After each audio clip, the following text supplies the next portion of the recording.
Hi hello ನಮಸ್ಕಾರ ವೀಕ್ಷಕರೇ, ನೀವು ನೋಡ್ತಾ ಇದ್ದೀರಾ ಪವರ್ ಪಾಯಿಂಟ್ ಯೂಟ್ಯೂಬ್ ಚಾನಲ್. ಇವತ್ತಿನ ಒಂದು ವಿಡಿಯೋದಲ್ಲಿ ಸ್ವತಃ RCB ಫ್ರಾಂಚೈಸಿಗೂ ಸಹ ಬೆಂಗಳೂರಿನಲ್ಲಿ ಮ್ಯಾಚ್ಗಳನ್ನು ಆಡಿಸಲು ಇಷ್ಟ ಇಲ್ಲವಂತೆ. ಇದಕ್ಕೆ ಕಾರಣಗಳೇನು, ಅದೇ ರೀತಿ ಬೆಂಗಳೂರಿನಲ್ಲಿ ಮ್ಯಾಚ್ಗಳು ನಡೆದೇ ಹೋದರೆ RCBಯ ತವರು ಮೈದಾನ ಯಾವ ಸ್ಟೇಡಿಯಂ ಆಗಲಿದೆ ಎಂಬುದರ ಬಗ್ಗೆ ವರದಿ ಬಂದಿದೆ. ಇದರ ಬಗ್ಗೆ ಸಂಪೂರ್ಣವಾಗಿ ವಿಡಿಯೋದಲ್ಲಿ ನಿಮಗೆ ತಿಳಿಸ್ತಾ ಹೋಗ್ತೇನೆ. ಅದಕ್ಕಿಂತ ಮುಂಚೆ ನೀವು ನಮ್ಮ ಯೂಟ್ಯೂಬ್ ಚಾನಲ್ ಸಬ್ಸ್ಕ್ರೈಬ್ ಆಗಿಲ್ಲ ಅಂದರೆ ಸಬ್ಸ್ಕ್ರೈಬ್ ಆಗಿ ಮತ್ತು ಬೆಲ್ ಐಕನ್ನ ಪ್ರೆಸ್ ಮಾಡಿ.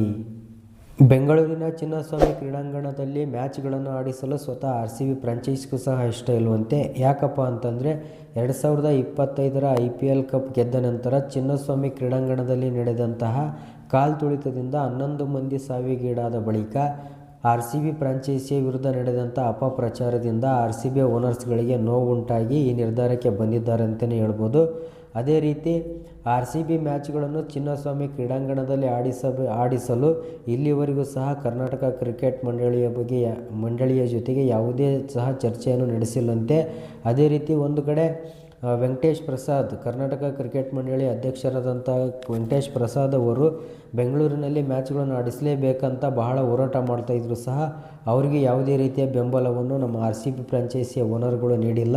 ಇದರಿಂದ ಬಹುತೇಕ RCB ಮ್ಯಾಚ್ಗಳು ಬಹುತೇಕ ಬೇರೆ ಕಡೆ ಶಿಫ್ಟ್ ಆಗೋದು ಪಕ್ಕಾ ಅಂತಲೇ ಹೇಳ್ಬೋದು. ಒಂದು ಕಡೆ ಕರ್ನಾಟಕ ಕ್ರಿಕೆಟ್ ಮಂಡಳಿ ಅಧ್ಯಕ್ಷರಾದಂಥ ವೆಂಕಟೇಶ್ ಪ್ರಸಾದ್ ಅವರು ಬೆಂಗಳೂರಿನಲ್ಲಿ IPL ಮ್ಯಾಚ್ಗಳನ್ನು ಆಡಿಸ್ತೀವಿ ಅಂತ ಹೋರಾಟ ಮಾಡ್ತಾ ಇದ್ದರೆ, ಈ ಕಡೆ RCB ಫ್ರಾಂಚೈಸಿಯು ಬೆಂಗಳೂರಿನಲ್ಲಿ ಮ್ಯಾಚ್ ನಡೆಯೋದು ನಮಗೆ ಇಷ್ಟನೇ ಇಲ್ಲ ಅಂತ ಓಡಾಡ್ತಾ ಇದ್ದಾರೆ. ಈ ಎಲ್ಲವುಗಳನ್ನು ನೋಡ್ತಾ ಹೋದರೆ ಬೆಂಗಳೂರಿನಲ್ಲಿ ಮ್ಯಾಚ್ಗಳು ಆಡುವುದು, IPL ಮ್ಯಾಚ್ಗಳು ಆಡಿಸುವುದು ಬಹುತೇಕ ಅನುಮಾನ ಅಂತಲೇ ಹೇಳ್ಬೋದು.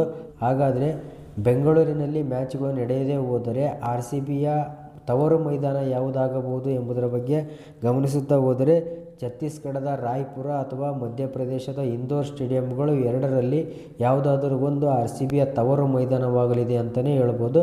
ಫ್ರೆಂಡ್ಸ್, IPLನ RCB ಮ್ಯಾಚ್ಗಳು ಬೆಂಗಳೂರಿನಲ್ಲಿ ನಡೆದರೆ ಬೆಸ್ಟಾ ಅಥವಾ ಬೇರೆ ಸ್ಟೇಟ್ನಲ್ಲಿ ನಡೆದರೆ ಬೆಸ್ಟಾ ಎಂಬುದರ ಬಗ್ಗೆ ಕಮೆಂಟ್ ಮೂಲಕ ತಿಳಿಸಿ. ಈ ವಿಡಿಯೋ ಇಷ್ಟ ಆದರೆ ಒಂದು ಲೈಕ್ ಮಾಡಿ, ಶೇರ್ ಮಾಡಿ, ಕಮೆಂಟ್ ಮಾಡಿ ಅಂತ ತಿಳಿಸ್ತಾ ಈ ವಿಡಿಯೋನ ಮುಗಿಸ್ತಿದ್ದೇನೆ. ನಮಸ್ಕಾರ, ಧನ್ಯವಾದಗಳು.